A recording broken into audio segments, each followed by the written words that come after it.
Some pretty shocking news in the past 24 hours as yesterday, Iran warned the United States will not be spared if this war in Gaza continues. And this comes as I let you know that tensions have been escalating between the United States and Iran. There have been attacks taking place, all centered around the Israel and Hamas war.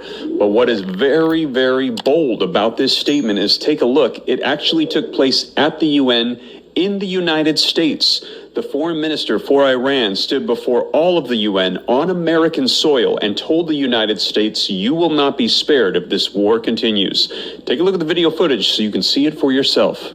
I say frankly to the American statesmen who are now managing the genocide in Palestine that we do not welcome to expansion of the war in the region.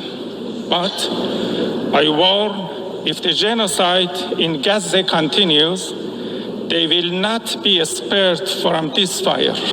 So let me know your thoughts. A pretty bold threat on the U.S. soil. Now, this comes, as I shared with you yesterday, that there have been new developments in just the past 48 hours, that people are concerned about World War III sparking between the U.S., Iran. We've already got Russia, Ukraine. We have China and Taiwan issues, and it's all circling around Israel and Hamas. Now, take a look. I shared with you that President Joe Biden, when all of this began 2 weeks ago, warned Iran, do not attack the United States. Take a look. Made it clear to the Iranians, be careful.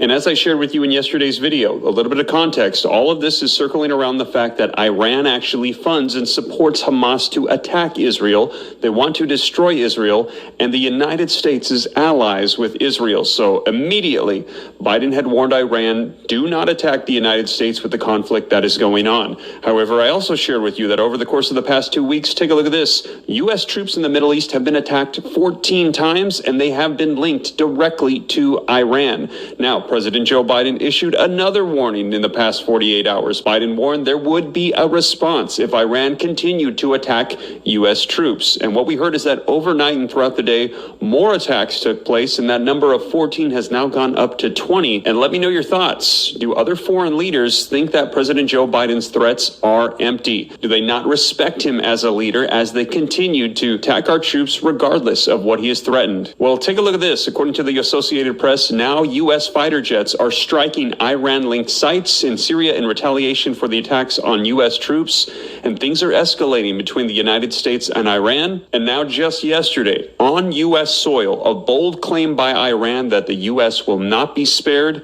And I'm going to share with you the latest updates on this and what they're saying. And let me know your thoughts. Are we on the brink of World War III? Is Iran also planning attacks to take place on U.S. soil? Well, let's go ahead and dive right in. I'm going to get you caught up on the latest. And I know that this is not the news that anybody wants to hear. However, if you appreciate the information, and I believe that information is power, then do me a favor, smash the like button if you appreciate the updates. And if you want to stay up to date on everything taking place, hit the subscribe button, turn on the notification bell. I'll let you know all the latest news that's unfolding.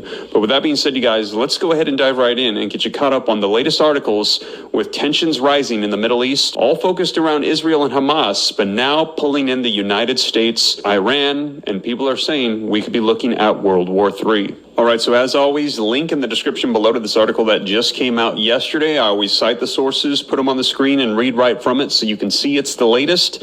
And the article says that Iran's foreign minister, he warned at the United Nations on Thursday yesterday that if Israel's retaliation against Palestinian militants Hamas in the Gaza Strip doesn't end, then the United States will not be spared from this fire, he said. I say frankly to the American statesmen who are now managing the genocide in Palestine that we do not welcome an expansion of the war in the region. But if the genocide in Gaza continues, they will not be spared from this fire, he told a meeting of 193 members of the General Assembly on the Middle East. Israel has vowed to wipe out Hamas, which rules Gaza, in retaliation for an October 7th attack that killed 1,400 people and saw hundreds taken hostage. Israel has struck Gaza from the air, imposed a siege, and is preparing a ground invasion. Palestinian authorities say more than 7,000 have been killed. Hamas has told Iran that it was ready to release civilian hostages, adding that the world should push for the release of 6,000 Palestinians in Israel's prisons. The Islamic Republic of Iran stands ready to play its part in this very important humanitarian endeavor, along with Qatar and Turkey. Naturally, the release of the 6,000 Palestinian prisoners is another necessity and responsibility of the global community.